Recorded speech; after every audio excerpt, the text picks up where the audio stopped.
Now, I agree with all of my colleagues and all of the guests who have concluded what is so damn obvious, that yet again this bloke lies. Now, it all started with the Channel 9 story a couple of nights ago that we were able to bring you after the 6 p.m. news about China taking action against an Australian helicopter. If the Australian helicopter pilot wasn't fast enough, then they would have been blown out of the sky, and we'd be talking about something incredibly serious. But again, like everyone, I've got to just show you sometimes things for what they are. No spin, no difference, no new angle. The Prime Minister lied. He lies so often that it's a daily occurrence, but his office and the supporters in the media try to pretend that it is only Sky News Primetime that seems to notice. Well, let's all yet again see how the bloke lied. Here he was yesterday in Rockhampton saying that they'd learnt their lesson from when they tried to hide the last time China had an incident with the Australian Defence Force. This was, of course, back in APEC last year, where despite the fact he could have seen the Chinese president in the eye and said, mate, over here, don't do it, stop it. Instead, nothing was said. They probably sent a fax to a number hoping that it wasn't connected. A bit like when you ring that person that you don't really want to talk to and you're hoping for a voicemail. That's the level of interaction when it comes to unpleasantness between the Australian government and their new mates in China. Now, this is what the Prime Minister tried to make you believe. We have made very strong representations at every level to China about this incident, which we regard as unprofessional and unacceptable. One of the things that had broken down over a period of time was any dialogue. And that's why we've used all of those avenues of communication to make our position on this incident very clear. Every level. Not true. Now, every level includes leader to leader. That didn't happen. The reporting of Andrew Clennell was the one who confirmed what we already knew. He wasn't telling the truth yesterday, but he thought no one would find out. A bit like how they never told us this incident happened on Saturday. It was only when Andrew Probyn at Channel 9 approached the Defence Minister that we got to know anything about it.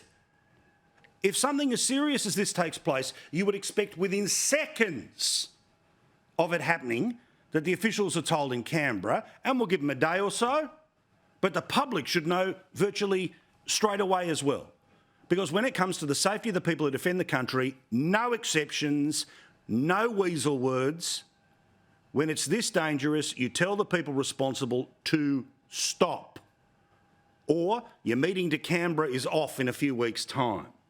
Again, the reporting from Andrew Clennell, which proves the Prime Minister is yet again lying. Well, Sky News can reveal there's been no attempt by any minister in the Albanese government, let alone the Prime Minister, to have a conversation with the Chinese government about this. Government sources have told me that the contact that has occurred has been between the Defence Forces, Defence official to Defence official, and the Foreign Affairs Department to Foreign Affairs Department. So the stance of the Albanese government at the moment is now to await a formal and official response from the Chinese government, after which there might be that ministerial representation. Again, we have waited till voicemail. We've called when we know the person is busy. We've sent the email to an old address. We've sent a fax to a number that doesn't exist anymore.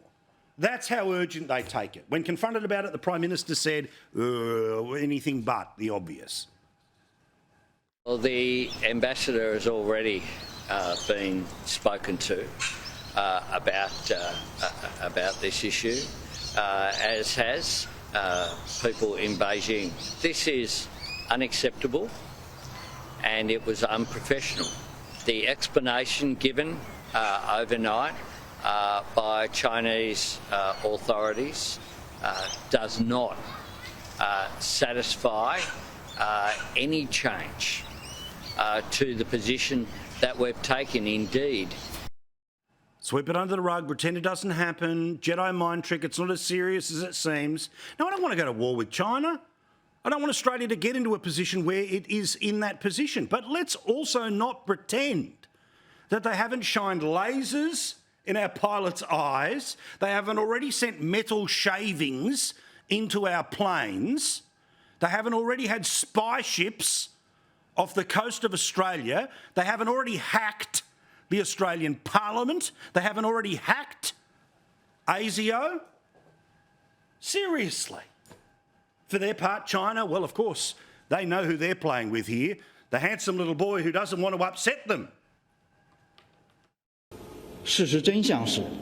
What truly happened was an Australian military aircraft deliberately flew within close range of China's airspace in a provocative move that endangers China's maritime and air security.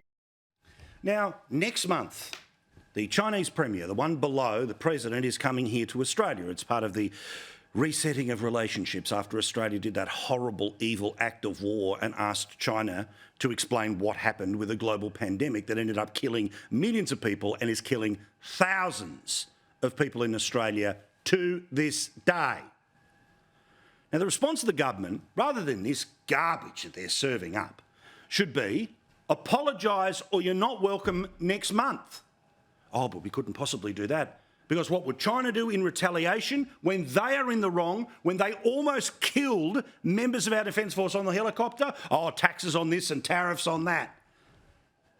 And an awful lot of people who understandably want to make money in tough times always want us to choose the dollar over decency.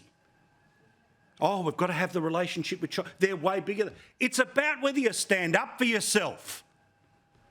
And when we've got a liar like this bloke telling us about a story the government didn't tell anyone, media discovered the story, just like the last time the bloke was face to face with the Chinese leader and he didn't have the stones to talk about it then.